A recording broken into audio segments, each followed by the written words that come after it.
엄태웅은 1974년 4월 5일 대한민국 충청북도 제천에서 태어났으며 한국 영화와 텔레비전에서 유명한 배우 중 한 명이다.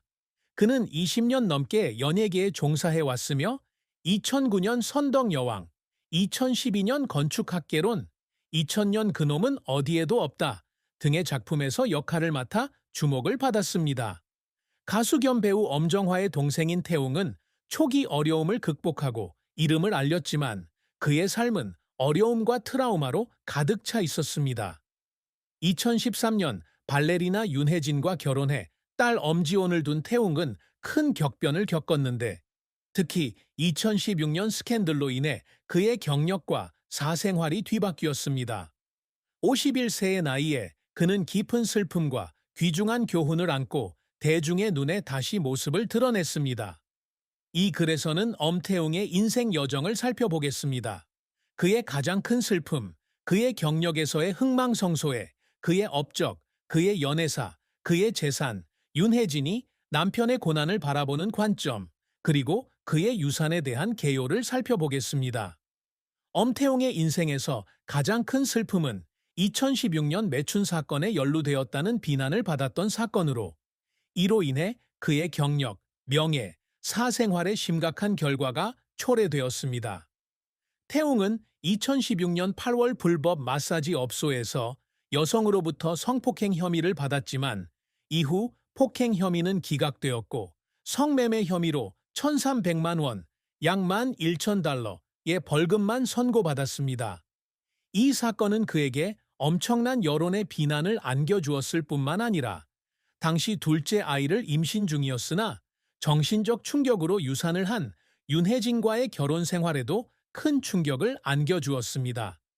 태웅은 2020년 희귀한 인터뷰에서 이 스캔들이 그의 인생에서 가장 어두운 순간이었다고 말했습니다. 청중의 신뢰를 잃었을 뿐만 아니라 특히 혜진과 딸 지온에게 깊은 상처를 입혔다고 느꼈기 때문입니다. 그는 목소리가 떨리며 아내의 아이, 그리고 나 자신을 모두 잃을 거라고 생각했어요. 라고 말했다. 태운기 연예계에서 소외되면서 그 고통은 더욱 커진다.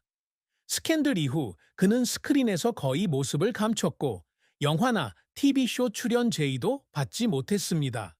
한때 업계 친구이자 동료였던 사람들, 함께 일했던 감독과 배우들까지도 점차 거리를 두게 되면서 그는 고립감을 느끼게 되었습니다.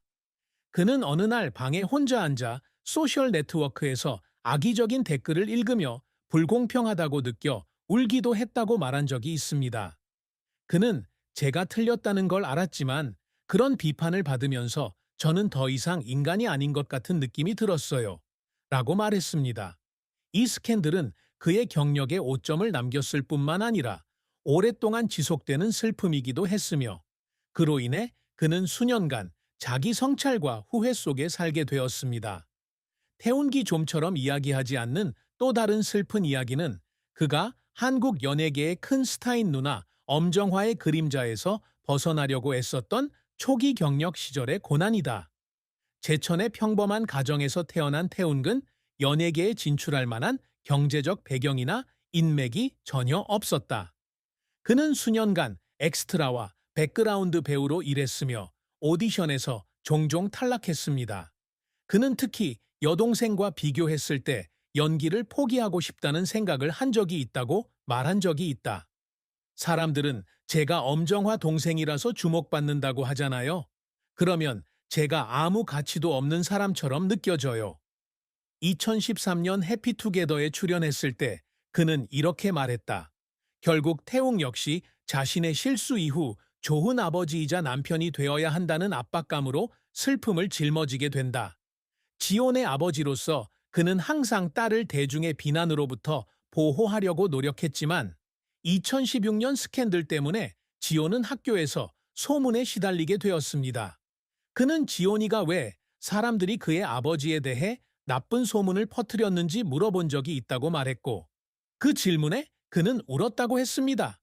그는 마치 자신의 자식을 보호하지 못한 것 같아 슬펐다고 합니다. 스캔들, 직장 생활의 압박, 가족의 책임 등 이런 슬픔들은 태웅을 더욱 내성적인 사람으로 만들었지만 동시에 정신적으로도 상처를 입게 만들었다. 엄태웅의 경력은 빛나는 성공과 쓰라린 실패, 그리고 그를 눈물 짓게 만든 노력 등 기복이 심한 긴 여정이었습니다. 그는 1997년 영화 어메이징 맨에서 조연을 맡으며 배우로서의 경력을 시작했지만 주목을 받기까지 몇 년이 걸렸습니다. 그의 돌파구가 된 역할은 2005년 KBS 드라마 부활에서였는데 여기서 그는 아버지의 죽음에 대한 진실을 찾는 남자를 연기했다. 이 드라마는 높은 시청률을 기록했을 뿐만 아니라 2005년 KBS 연기대상에서 나무조연상을 수상하기도 했습니다. 이 역할은 그에게 엔터테인먼트 업계에서의 기회를 열어주었고 누나의 그림자에서 벗어나는 데 도움이 되었습니다.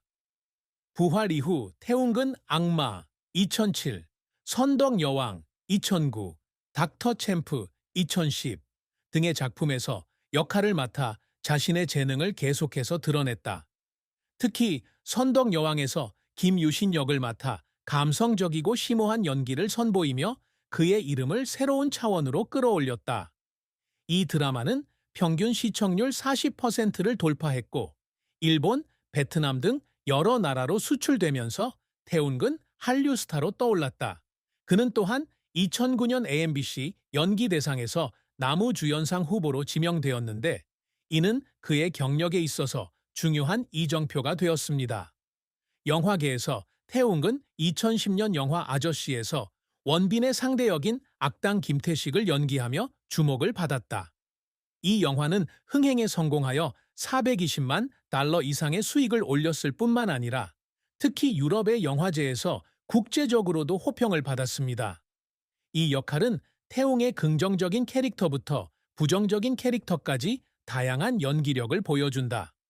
또 다른 성공작은 수지와 이재훈이 주연을 맡은 로맨스 영화인 건축학 100일 2012인데 그는 이 영화에서 첫사랑을 후회하는 건축가 역을 맡았습니다. 이 영화는 한국에서 400만 이상의 관객을 모았고 그는 2012년 청룡영화상에서 나무조연상을 수상했습니다. 태웅은 연기 활동 외에도 리얼리티 TV쇼에도 출연했는데 특히 2011년부터 2013년까지 KBS 1박 2일에서 활약했다. 진솔하고 유머러스한 성격으로 금세 인기 멤버로 자리 잡았고 유머러스한 챌린지를 통해 시청자들에게 웃음을 선사했다. 그는 2일 1박이 가장 기억에 남는 경험 중 하나라고 말한 적이 있다. 왜냐하면 이를 통해 청중과 직접 소통하고 자신의 진짜 모습을 보여줄 수 있었기 때문이다. 하지만 태웅의 경력은 항상 순탄치만은 않았다. 가장 큰 실패 중 하나는 2016년 스캔들이었는데 이로 인해 거의 모든 것이 탕진되었습니다. 이 사건 이후 그는 거의 10년 동안 어떤 영화나 쇼 프로젝트도 받지 못했는데 그는 그 기간을 어둠 속에서 사는 것 같았다고 표현했습니다. 또 다른 실패작은 영화 건축학개론 2008으로 그는 주연을 맡았지만 관객을 끌어들이는 데 실패하여 조회수가 겨우 50만 회에 그쳤고 허약한 각본으로 비판을 받았다. 그는 이 영화의 실패로 인해 자신의 연기력에 의심이 들었고 기회를 놓쳤다는 생각에 울기도 했던 밤이 있었다고 말한 적이 있다. 태웅을 울게 만드는 노력은 실패에서만 비롯되는 것이 아니라 개인적, 직업적 장벽을 극복해야 하는 순간에도 나타난다. 선덕여왕을 촬영하는 동안 그는 짧은 기간 동안 승마와 검수를 배워야 했는데 촬영 하루가 20시간이나 걸렸습니다. 말에서 떨어져 거의 다치는 장면이 있었지만 제작에 지장을 주지 않기 위해 촬영을 계속했습니다. 그는 아파서 울었지만 그 장면을 끝냈을 때의 자부심 때문에 울었어요. 라고 말했습니다. 또 다른 순간은 그가 영화 더 맨 프롬 노웨어에서 자신의 역할을 준비할 때였습니다. 그는 악당 역할을 맡기 위해 몇 주 동안 범죄 심리학을 연구했고 그 캐릭터의 어두운 기분 속에서 살아가느라 지쳐버린 날도 있었습니다. 최근 태웅은 대중의 눈에 다시 들기 위해 노력하고 있다. 2025년 4월 그는 메가박스 코엑스에서 열린 영화 야당, 밀고자 VIP 시사회에 참석해 8년 만에 공식 행사의 모습을 드러냈다. 그는 또한 2025년 4월 5일에 에어 오브 타임이라는 개인 사진 전시회를 개최하여 자화상을 공유하고 자신의 새로운 예술적 측면을 보여주었습니다. 이런 작은 조치들은 그가 잘못을 바로잡고 경력을 재건하려는 끈기를 보여주는 증거입니다. 엄태웅이 항상 이루고자 노력하는 성과는 단순히 명예나 돈만이 아니라 깊이 있는 배우가 되어 의미 있는 예술적 유산을 남기는 것입니다. 배우로서 그는 긍정적, 부정적, 심리적으로 복잡한 캐릭터까지 다양한 역할에 도전하고 싶어 합니다. 선덕 여왕과 아수라장이 성공한 후 그는 유명 감독들과 함께 작업하고 한국 문화를 세계에 알릴 수 있는 국제적인 영화에서 주연을 맡고 싶다는 열망을 표명했습니다. 그는 아직 이러한 목표를 달성하지는 못했지만 자신의 새로운 면을 탐구하기 위해 사진 전시회, 시간의 공기와 같은 독립적인 예술 프로젝트를 실험하기 시작했습니다.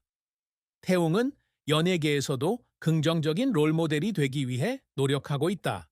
2016년 스캔들 이전에 그는 고아들에게 기부하고 자연재해 피해자들을 지원하는 등 자선 활동에 꾸준히 참여했습니다. 그는 2014년 희망브리지 재단과 협력해 부산 홍수 피해를 입은 가정에 5천만 원을 기부했습니다. 그는 스캔들 이후에도 비공개로 자선 활동을 계속했으며 장애인 어린이를 위한 교육기관을 지원하는 데 주력했습니다. 그가 가장 자랑스러워하는 업적 중 하나는 2013년 제천의 한 학교에 작은 도서관을 지어 수십 명의 가난한 아이들에게 학습 기회를 제공한 것입니다. 결국 태웅기는 항상 좋은 아빠, 남편이 되려고 노력해요. 과거의 실수 이후 그는 지온과 혜진과 더 많은 시간을 함께 보낸다. 딸을 학교에 데려다주고 혜진의 유튜브 프로젝트를 지원하는 등 그는 2022년 인터뷰에서 지온이 아버지가 잘못을 바로잡고 더 나은 삶을 살려고 노력했다는 것을 알면서 잘하기를 바란다고 말했다.